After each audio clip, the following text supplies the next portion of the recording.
ensemble. Nous, c'est des personnes individuelles, tous différentes. Je vois des jeunes, je vois des moins jeunes.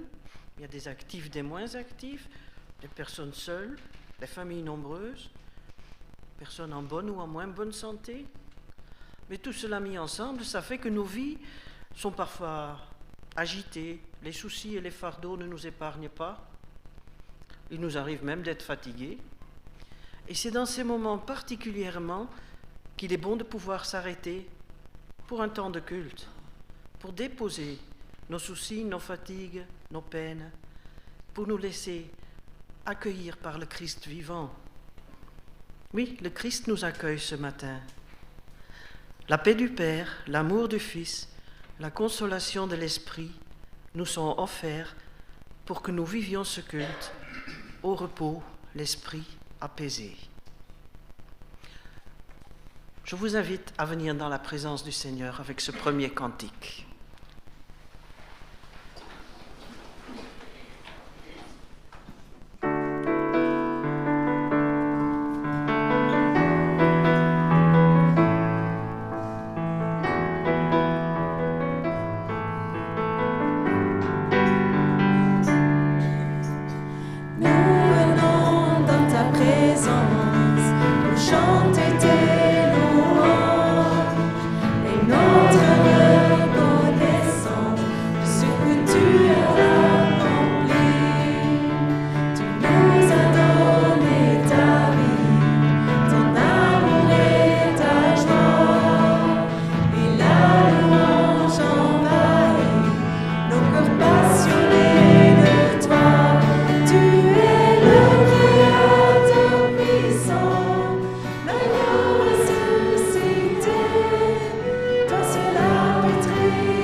Merci notre Dieu, notre Père, pour ces moments que nous pouvons passer ensemble.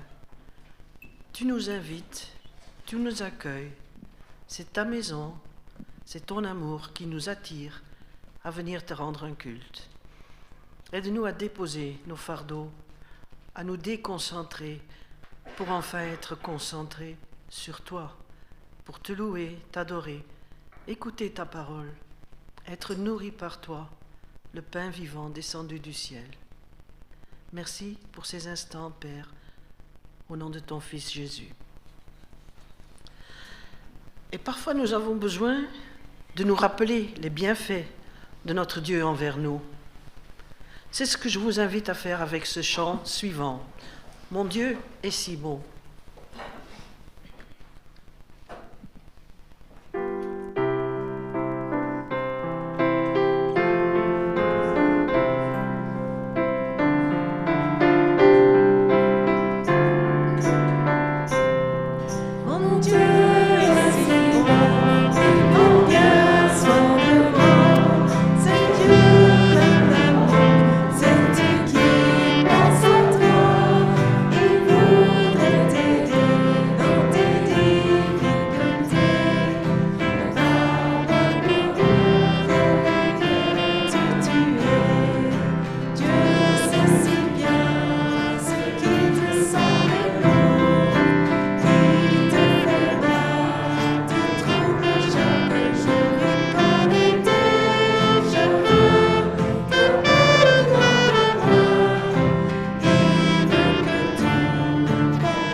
il est bon de se rappeler les bienfaits de Dieu du passé, mais il est bon aussi de se rappeler les promesses.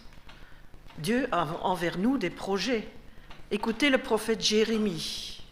« Car moi, le Seigneur, je sais bien quel projet je forme pour vous, et je vous l'affirme, ce ne sont pas des projets de malheur, mais des projets de bonheur. Je veux vous donner un avenir à espérer. » Oui, Dieu est bon et il désire encore nous combler de ses bienfaits. Ce même Jérémie, ce prophète Jérémie, il a écrit un livre qui s'appelle Les Lamentations. Et qu'est-ce qu'il rappelle dans les Lamentations? Les bontés du Seigneur ne sont pas épuisées. Elles se renouvellent chaque matin. Alors je vous invite encore à chanter ensemble. Dieu est bon.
Prenez place et les enfants peuvent maintenant rejoindre leur salle avec leurs moniteurs, monitrices pour entendre à leur niveau combien Dieu est bon et les aime.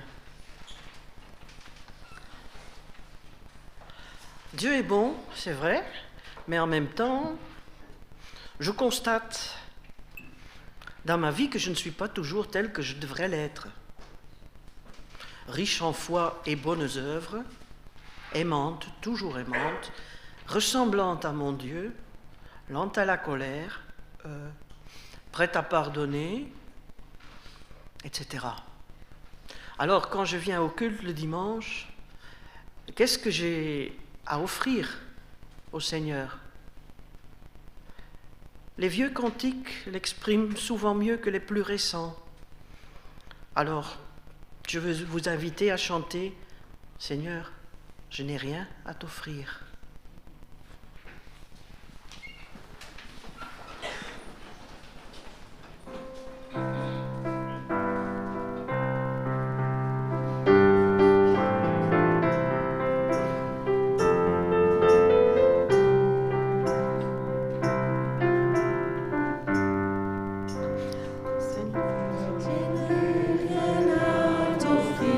D'un cœur fatigué de souffrir.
tel que je dois être.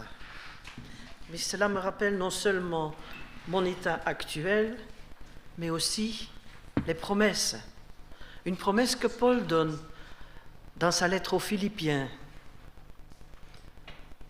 Je suis sûr d'une chose, Dieu qui a commencé en vous un si bon travail, va le continuer jusqu'au bout, jusqu'au jour où le Christ Jésus viendra. Et j'aime bien lire ce texte ensemble avec un autre verset de l'épître de Jude.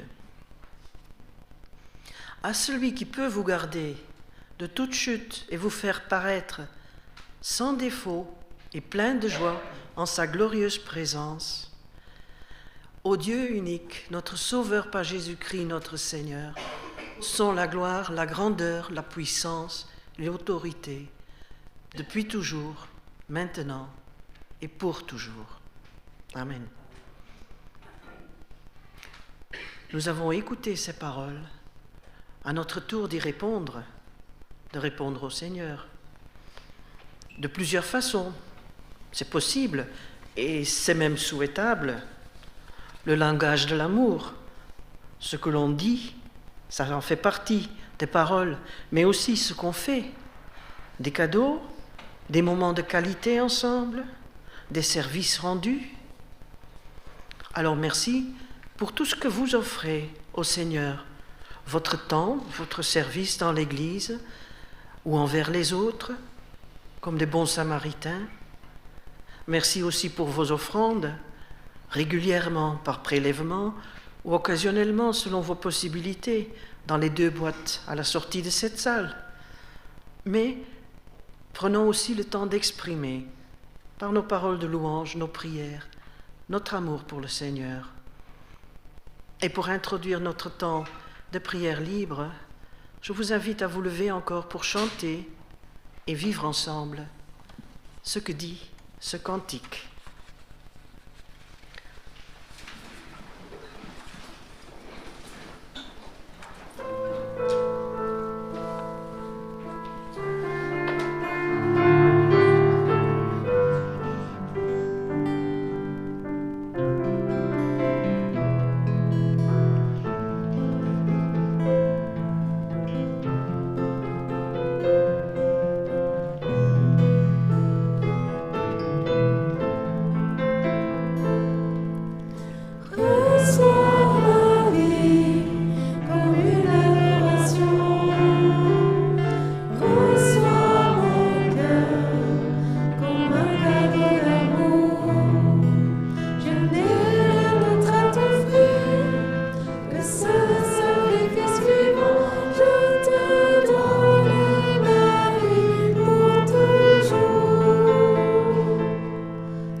Que chacun puisse s'exprimer librement devant notre Dieu, de haute voix ou en silence. Seigneur, je me rends compte que les derniers mots de ce chant sont lourds de sens. Je te donne ma vie pour toujours, alors nous ne savons même pas de quoi sera fait demain. Mais c'est avec confiance en toi, notre Dieu, notre Père, que nous pouvons chanter cela. Tu nous as montré ton amour inaltérable et tu nous rassures quant à notre avenir. Tous nos jours sont dans ta main. Qu'il est bon de se rappeler que tu nous accompagnes chaque jour en Jésus et par ton Esprit Saint.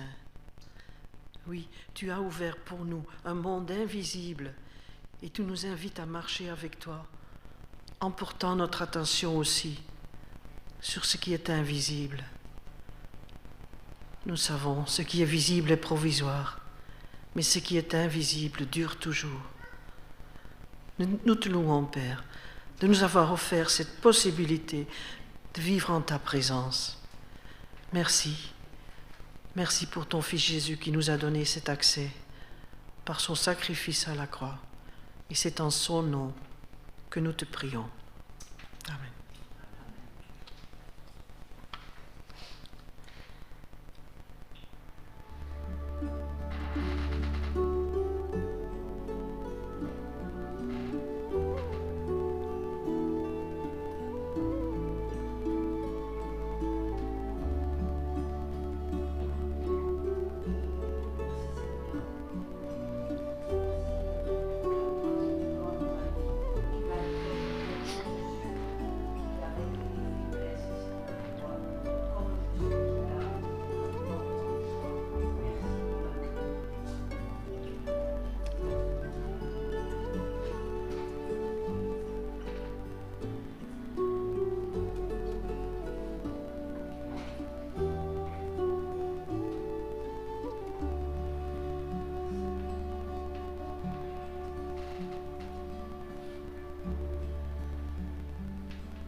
Avec nos mots parfois si faibles, dispose nos cœurs à t'écouter en retour par le message que tu as mis sur le cœur de René. Seigneur, reçois favorablement les paroles de nos bouches et les sentiments de nos cœurs. Au nom de Jésus. Amen.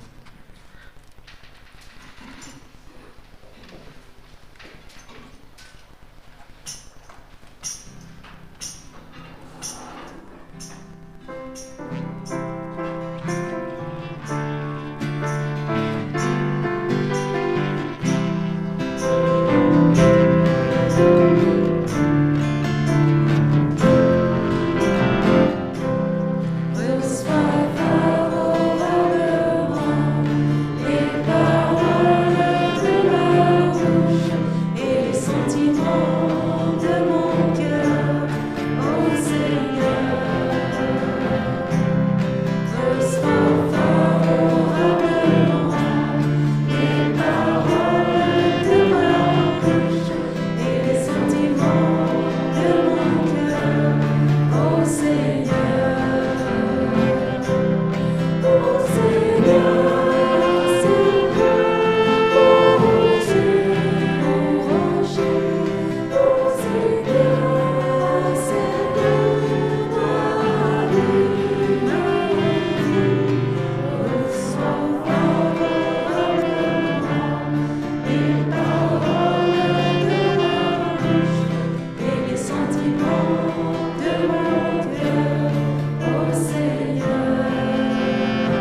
laisse la parole à René.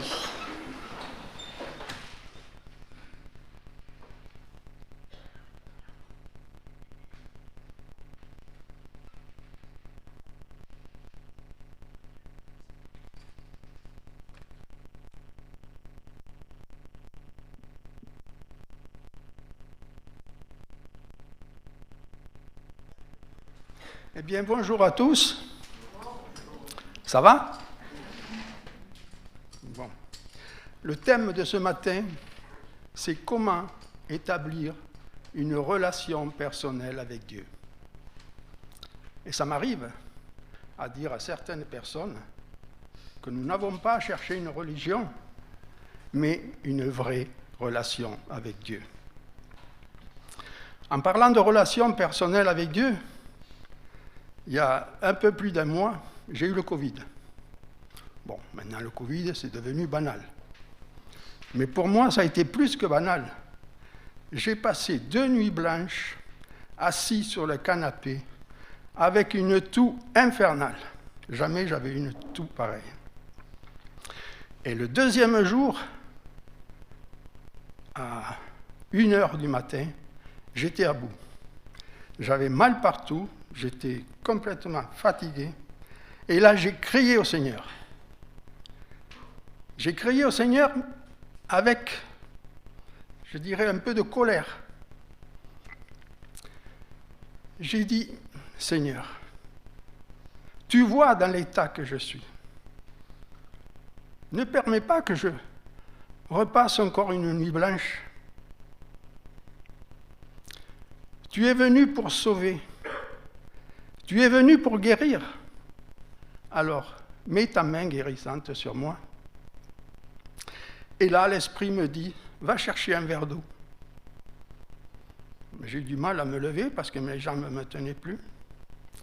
Et bon, j'ai réussi quand même à aller à la cuisine, j'ai pris un verre. Mais je n'ai pas pris de l'eau. Dans le frigidaire, j'avais un fond de bouteille, enfin, ce n'était pas du champagne. C'était du Lipton. Vous voyez ce que c'est. Et là, j'ai pris ça, puis je suis revenu m'asseoir, toujours avec une toux, mais alors infernale, que même pour boire, ça a été compliqué, difficile. Mais enfin, j'ai quand même réussi à boire. Et dès que j'ai bu, la toux, ça a été fini. Je vous promets que j'ai dit merci Seigneur. Et puis, là, je me suis endormi. Bon, ce n'était pas prévu que je vous raconte cette histoire. Mais lorsqu'on reconnaît la main agissante de Dieu, il nous faut le dire.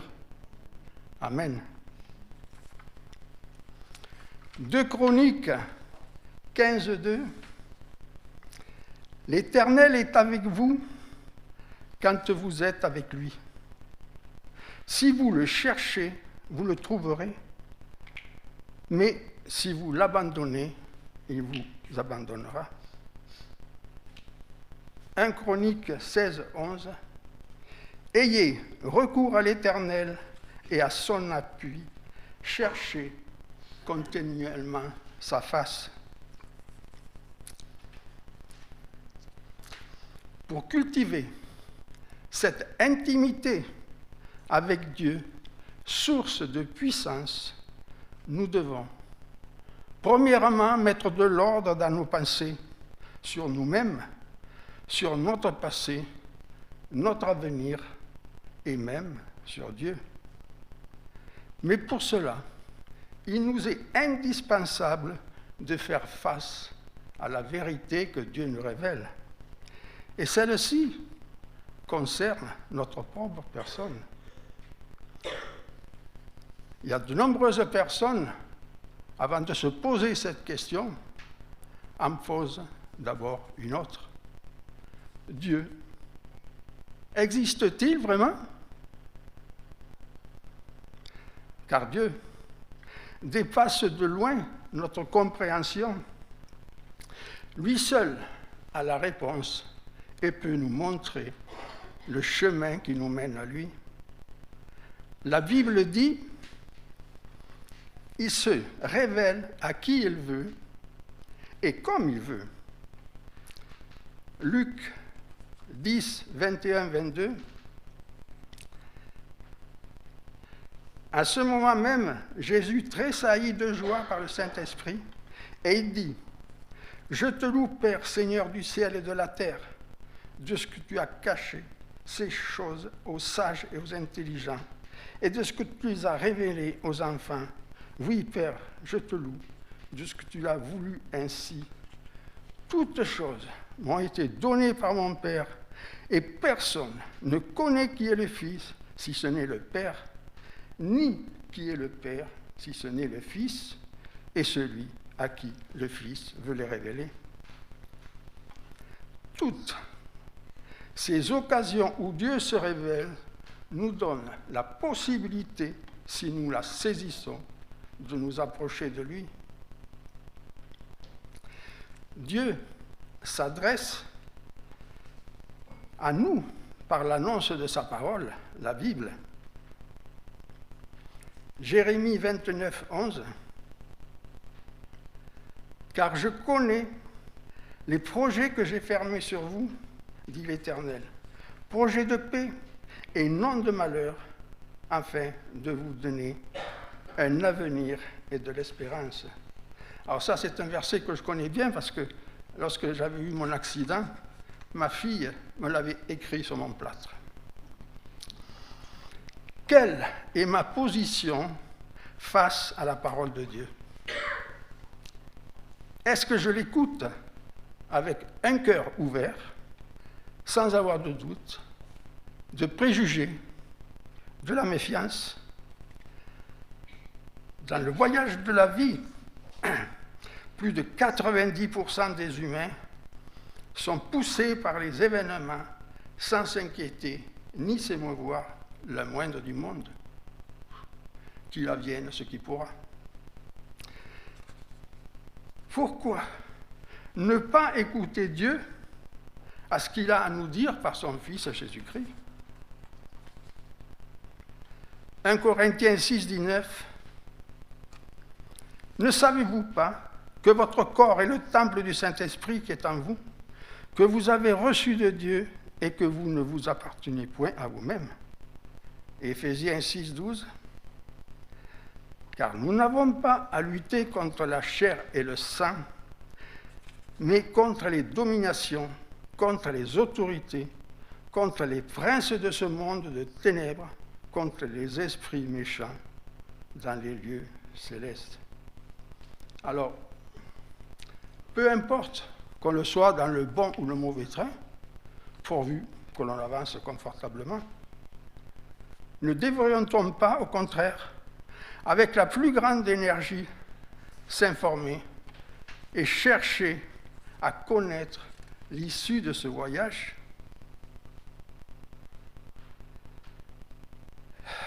Quand est-ce que les hommes deviendront-ils sérieux et accepter de voir la réalité en face ? 1 Jean 1,6. Si nous disons que nous sommes en communion avec lui et nous marchons dans les ténèbres, nous mentons et nous ne pratiquons pas la vérité. Or, il m'appartient de changer de direction en me tournant résolument vers le Dieu Sauveur afin de vivre une existence nouvelle. Ce demi-tour se nomme conversion. Ésaïe 40, 31. Mais ceux qui se confient en l'Éternel renouvellent leur force. Ils prennent le vol comme les aigles. Ils courent et ne se lassent point. Ils marchent et ne se fatiguent point. Car si je veux faire la connaissance de Dieu, il me faut aussi le courage de supporter la vérité en face. Ce n'est qu'en acceptant d'écouter Dieu lorsqu'il me parle de moi et de mon péché que je peux entrer en relation avec lui.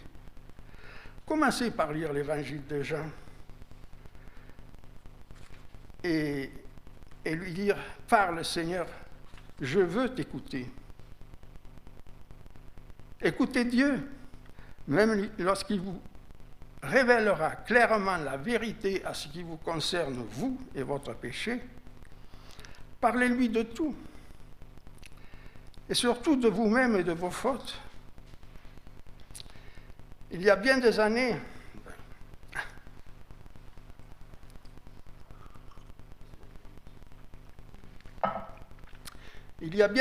j'ai assisté à un congrès de 3 jours à Paris. Le deuxième jour, on nous a dit de prendre un papier, un crayon, et d'écrire tout ce qui nous passait par la tête, tout ce qui était contraire à Dieu, et surtout sur le péché. Et puis, de remettre tout cela à Dieu avec cette ferme assurance que Dieu a tout effacé. Une petite anecdote de ces 3 jours à Paris. Le matin, pour repartir, le véhicule ne voulait pas démarrer parce qu'il avait gelé très fort ce matin-là. Il nous a fallu pousser la voiture sur plusieurs centaines de mètres. Et puis tout en poussant la voiture, moi, je ne sais pas. Je me suis senti, j'avais plus rien. Plus de force, plus de jambes, plus rien. J'ai dû aller m'appuyer contre un arbre. Moi qui étais quand même quelqu'un d'actif. Après 3 jours pratiquement assis et très peu mangé, parce qu'on allait manger dans une cantine, pour moi c'était...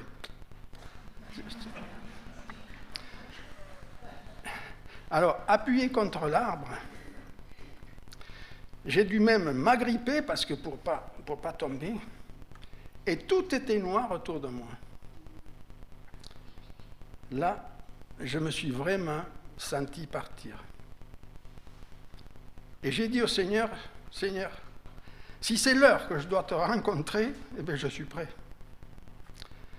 Puis, j'ai senti les forces me revenir. Du noir, la lumière est revenue. J'ai dit gloire à Dieu. Gloire à Dieu. Bon, le Seigneur ne m'a pas voulu parce qu'il avait encore besoin de moi sur cette terre. Nombreux sont ceux qui ont écouté, ceux qui ont entendu le message du salut, ont reconnu qu'il était vrai, mais ne l'ont jamais mis en pratique dans leur vie. Sachons-le, la foi n'est pas une connaissance théorique et encore moins un sentiment pieux. La foi est un acte d'obéissance à Jésus. C'est seulement en écoutant Jésus et en lui obéissant que je peux mener une vie pleine de sens qui vaille la peine d'être vécue.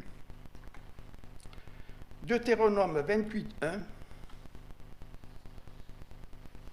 Si tu obéis à la voix de l'Éternel ton Dieu, en observant et en mettant en pratique tous ces commandements que je te prescris aujourd'hui, l'Éternel ton Dieu te donnera la supériorité sur toutes les nations de la terre.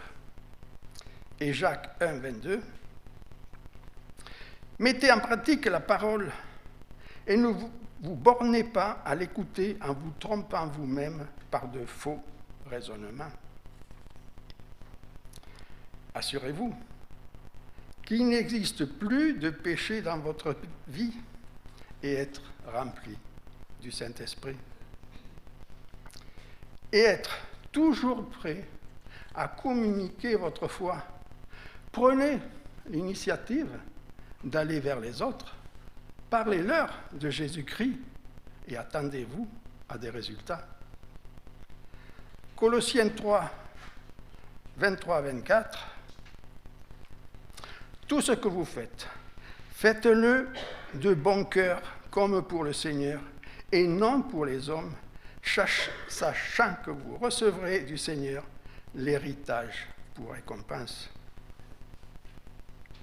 Un jour, je témoignais avec une dame et là, on parlait du pardon. Et tout à coup, elle s'est mise à pleurer. Ça m'a un peu surpris. Et elle m'a dit, monsieur, Dieu ne pourra jamais me pardonner. Alors je lui ai dit, aucun péché aussi grave que soit, Dieu effacera. Nos fautes peuvent nous paraître lourdes, trop graves pour être pardonnées. Et puis j'ai lu Ésaïe 1,8. « Venez et plaidons, dit l'Éternel. Si vos péchés sont comme le cramoisi, ils deviendront blancs comme la neige. S'ils sont rouges comme la pourpre, ils deviendront comme la laine. » Dieu nous aime et il a trouvé le moyen de faire valoir son amour tout en étant juste. Il a envoyé son Fils, lui, qui a subi le jugement de Dieu à notre place, en mourant pour nous. Notre culpabilité est ôtée devant lui. Nous devons accepter sa grâce avec reconnaissance pour être libérés. C'est reconnaître et d'accueillir Christ, l'envoyé de Dieu, qui viendra faire sa demeure à moi et rétablir l'harmonie avec lui. Ne nous berçons pas d'illusions. Quand nous aurions une excellente opinion de nous-mêmes, nous ne serions pas pour autant jugés dignes d'hériter le ciel. C'est l'opinion de Dieu qui compte, pas la nôtre. Et pourtant, un grand espoir peut naître en moi si je pousse le cri tant entendu qui réjouit le ciel. Ô Dieu, sois apaisé envers moi qui suis pécheur. Je ne suis pas digne d'être appelé ton fils. Et c'est là, et c'est alors que mes yeux découvriront le Dieu de miséricorde. Nous appartenons à Dieu pour deux raisons. Dieu nous a créés. Dieu nous a rachetés par le sang de son Fils Jésus-Christ. Alors, consacrons-nous à lui. Donnons notre vie à lui seul. Jésus désire que nous nous donnions à lui sans réserve. L'engagement est important, mais demeurer avec Jésus est tout. Jean 15, 5. « Je suis le cep, vous êtes les sarments. Celui qui demeure en moi et en qui je demeure porte beaucoup de fruits, car sans moi, vous ne pouvez rien faire. » Si nous vivons une relation personnelle avec Jésus, nous demeurons dans l'écoute de sa parole, dans le dialogue avec lui, dans l'obéissance à sa volonté, dans le témoignage et l'abandon des péchés. C'est pour ça qu'il est important d'appartenir à une communauté pour louer Dieu avec d'autres croyants.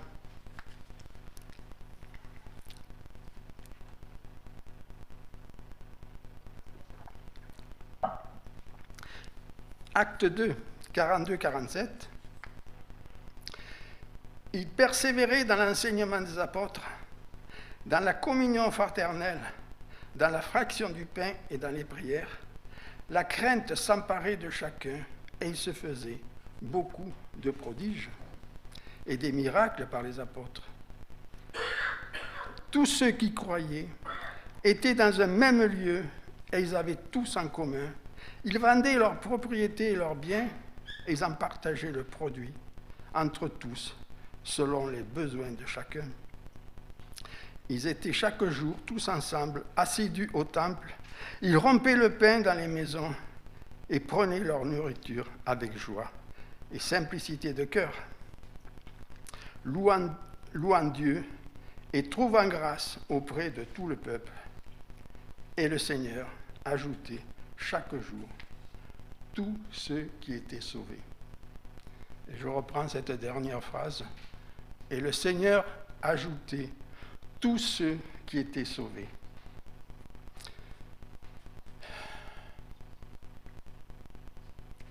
Il y a une question que chacun de nous pouvons nous poser. Suis-je sauvé ou perdu? Trouverai-je la porte ouverte ou fermée? Jésus nous laisse libres. Le choix nous appartient. Mais n'oublions pas qu'un jour, la porte se fermera sur tous ceux qui auront rejeté le Seigneur. Et alors beaucoup crieront comme au temps de Noé de leur ouvrir la porte. Mais Dieu est resté sourd à leurs appels.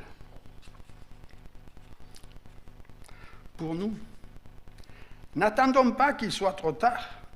Ouvrons notre porte, la porte du cœur, et Jésus ouvrira la porte de la vie éternelle. Pour le croyant, l'intelligence est une conséquence d'une relation vraie avec Dieu. Pour l'insensé, c'est celui qui vit sans Dieu. Le verset 35 du psaume 119, « Conduis-moi dans le sentier de tes commandements. »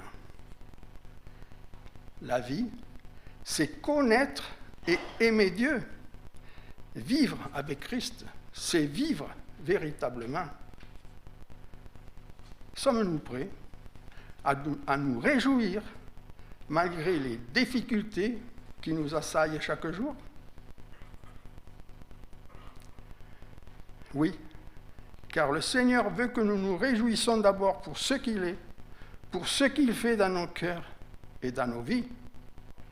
Alors, tressaillons dans l'allégresse devant la personne de Jésus pour le salut et l'espérance qu'il offre. Amen. Dans quelques instants, je vais vous proposer un petit moment de silence. Pour ceux qui auraient encore un doute sur suis-je sauvé ou perdu, trouverai-je la porte ouverte ou fermée? Sachez que Dieu est présent et il vous écoute. Après le moment de silence, je vais vous lire un texte. Je ne connais pas l'auteur, mais ce qui est important, c'est les paroles. Alors saisissez ce moment pour dire à Jésus, oui, je me donne à toi. Un moment de silence.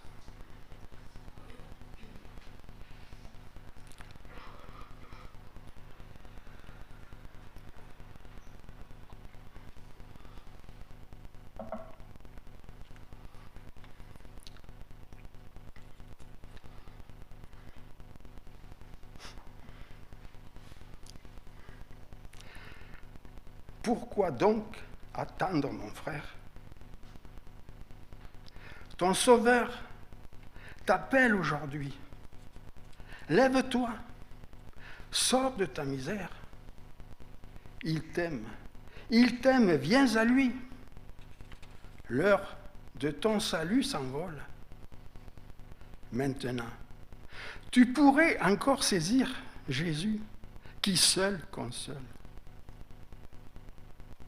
La voir, ce serait ton trésor. Ne sens-tu pas, au fond de l'âme, la puissance du Saint-Esprit? Ne veux-tu pas de sa flamme? Jésus te vivifie enfin. Pourquoi refuses-tu, mon frère, quand la mort s'approche de toi, tandis que brille la lumière? Viens à Jésus, viens à la croix. Amen. Le psaume 31, pour terminer, le 33, 1 et 4.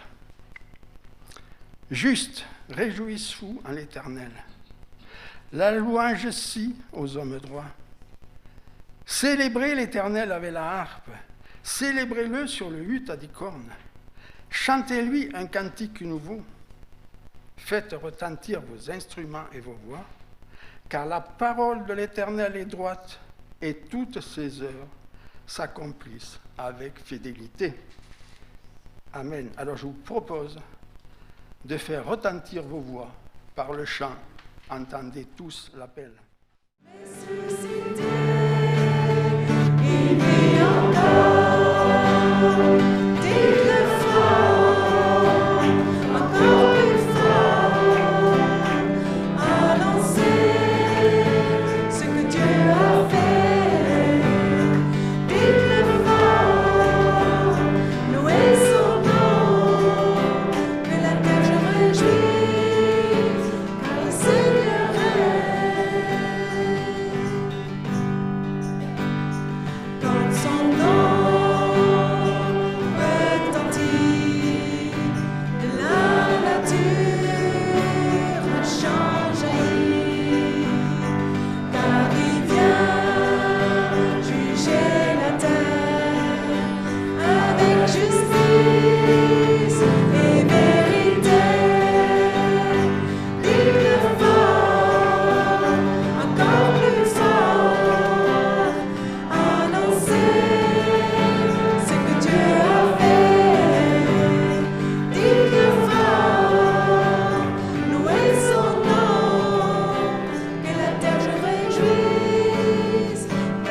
Nous allons vivre ensemble maintenant le temps de la Sainte Seine.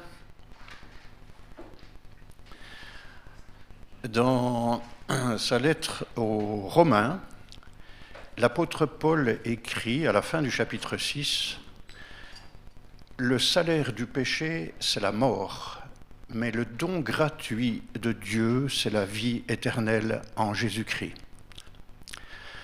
Le salaire du péché, c'est la mort. Je ne sais pas s'il y a beaucoup de gens aujourd'hui qui sont aptes, prêts encore à entendre cette parole tellement radicale.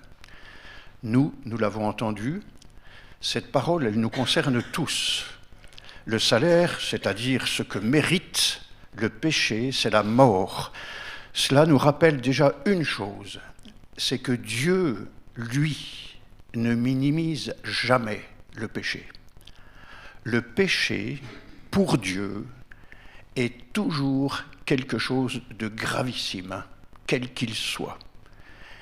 Et ça nous concerne tous, notre péché, que nous le voulions ou non, quelles que soient nos bonnes actions, nos bonnes attitudes, notre péché, notre état de péché, notre état naturel devant Dieu, notre état de pécheur est une offense grave à Dieu. Le salaire du péché, c'est la mort. Mais l'apôtre Paul a écrit, à la deuxième partie du verset, « Mais le don gratuit de Dieu, c'est la vie éternelle en Jésus-Christ. » Et ce qui est extraordinaire, c'est que si l'apôtre Paul a écrit la deuxième partie, la deuxième affirmation, c'est parce que Dieu lui-même aussi a pris en charge la première partie. Comment ? Parce que ce matin, nous pouvons dire, nous, ce qu'un auteur a écrit d'une manière très touchante et que j'ai relu tout récemment, nous pouvons dire, le salaire de notre péché, c'est sa mort. Est-ce que nous sommes prêts, ensemble, chacun pour sa part, ce matin, nous qui avons accepté le cadeau de Dieu, est-ce que nous sommes prêts à redire, Seigneur, oui, le salaire de mon péché, c'est ta mort. Parce que tu as pris ma place, tu as payé pour moi. Tu as pris sur toi, à la croix, ma culpabilité, ma condamnation, toutes mes fautes. Tu les as portées et tu as payé pour moi, pour m'accorder un plein pardon et une vie qui n'aura jamais de fin. C'est ça que nous rappelons en toute simplicité en ce moment, en prenant le pain et le vin, les symboles, les signes du corps et du sang du Seigneur Jésus livrés pour nous à la croix. Je vous propose de prier pour demander à Dieu de nous accorder la grâce de vivre ces instants en toute conscience de ce qu'il a fait pour nous. Seigneur, oui, nous venons à toi ce matin encore, en toute simplicité. Nous venons à toi tels que nous sommes, comme on l'a chanté tout à l'heure aussi, tels que nous sommes, parce que c'est comme ça que tu nous attends. Tu nous attends tels que nous sommes, les uns et les autres. Merci parce que nous pouvons ensemble maintenant nous souvenir de cet amour extraordinaire, incompréhensible même, que tu as manifesté pour nous à la croix. Merci Seigneur pour ce que tu as fait pour nous tous, pour ce que tu nous offres à tous. Nous voulons te demander de nous accorder, notre Dieu, de vivre ces instants dans un esprit d'adoration. Une adoration en esprit et en vérité. Accorde-nous, Seigneur, de nous replacer devant toi maintenant, en toute simplicité, mais en toute vérité, avec une immense reconnaissance, une profonde reconnaissance pour ce que tu as fait. Merci, Seigneur, parce que par ta mort, tu nous as donné la vie. Amen. Je vous propose à tous ceux qui veulent prendre ce repas symbolique et manifester, comme on l'a dit aussi, leur reconnaissance au Seigneur, en redisant au Seigneur, oui Seigneur, ta mort, elle m'a donné la vie. de vous lever. Je vous propose de vous lever pour. Nous allons distribuer, passer dans les rangs pour distribuer le pain et le vin. Le vin et le jus de raisin qui se trouve au milieu des plateaux. Et je demanderai à René, à Jackie et à John de s'avancer pour faire le service. Nous prenons les éléments et nous nous attendons tous pour prendre ensemble le pain et puis ensuite les petites coupes.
Avait dit à ses disciples, prenez, ceci est mon corps.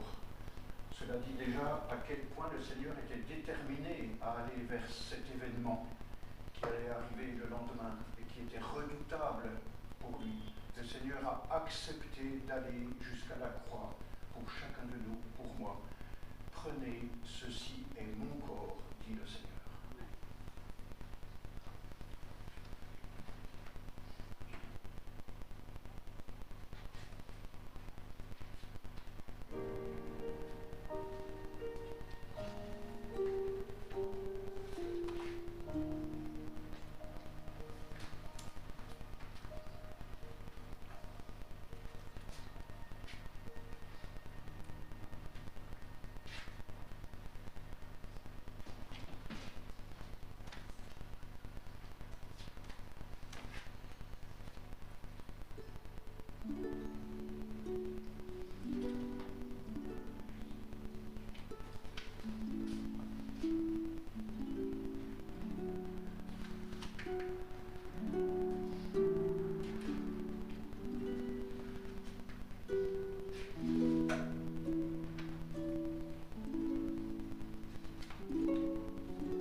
Vous attendez maintenant que c'est le moment des annonces, mais pas encore tout à fait. Il y a Christophe qui est de retour parmi nous après des longs mois d'absence et qui voudrait vous dire quelques mots. Il arrive. Il ne marche pas encore comme un athlète. Hein.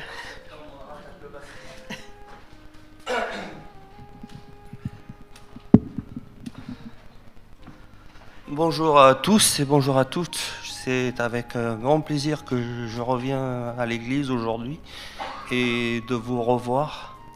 Et je tenais à vous remercier pour tous les messages que j'ai eus pendant ces 5 mois, de vos soutiens et de vos prières qui m'ont beaucoup apporté.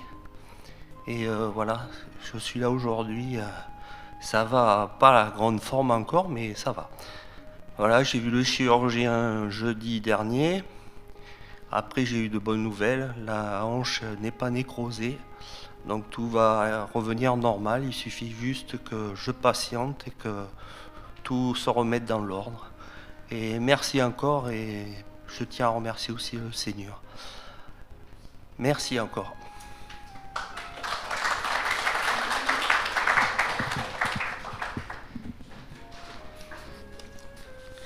Merci Christophe. Donc, voilà le temps des annonces. Ce mardi à 14h, on a le cours de français. À 18h, la réunion de prière. Mercredi à 19h30, il y a le groupe Quantum. Jeudi, 14h ici, études bibliques. 15h15, cours d'anglais. 20h, groupe de maison Roumagne chez Jackie et Evelyne. 20h, études bibliques chez Stan et Adriana.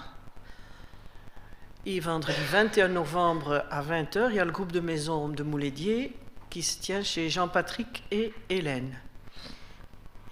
Si vous voulez des renseignements pour les groupes de maison, les études bibliques, venez nous voir après le culte.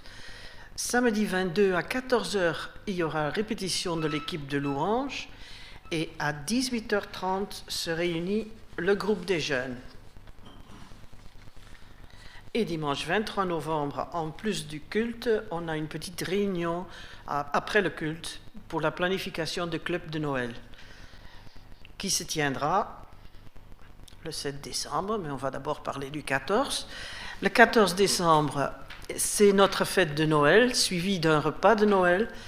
Et pour bien organiser ce repas, il est nécessaire de s'inscrire, qu'on sache combien de personnes, des adultes, des enfants, etc.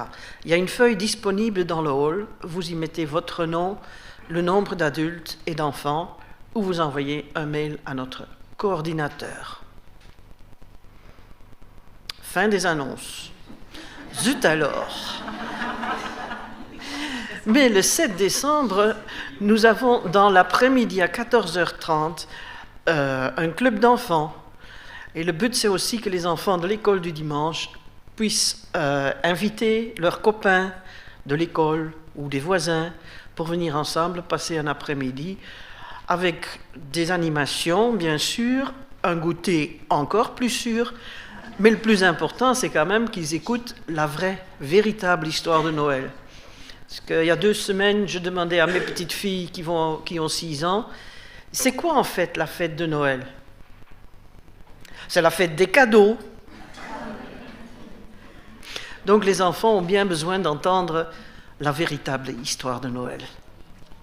Donc vous pouvez aussi prier pour ce jour-là, pour le 7 novembre, pour cet événement. C'était la fin des annonces. Mais moi j'ai un gros carton. Vous connaissez les calendriers de l'Avent, avec des chocolats et des friandises, mais nous on fait autre chose. On fait les maisons de l'Avent. Nous avons commencé ça l'année passée. C'est que des personnes de l'Église ouvrent leur maison un après-midi ou en soirée, et pour que les uns et les autres, on puisse se visiter, se rendre petite visite, apprendre à mieux se connaître, avec parfois une petite collation, parfois une petite activité, bon, quelque chose de sympa. Et donc, ceux qui veulent ouvrir leur maison, qui veulent accueillir, ils peuvent le faire dans les dates qui sont mentionnées. Ce n'est pas tous les jours, c'est les jours où il n'y a pas d'activité d'église. Et il y a 2 créneaux possibles, un l'après-midi et un autre le soir. Donc vous pouvez inscrire votre nom et l'heure à laquelle vous souhaitez ouvrir votre maison. Et chaque début de semaine, on enverra à tout le monde les lieux et les dates pour les rencontres. Et les retraités qui ont plus de flexibilité dans leur planning, c'est pas vrai, hein, ils sont tous très occupés, mais on leur demande de donner la priorité à ceux qui travaillent pour les créneaux du soir et du week-end.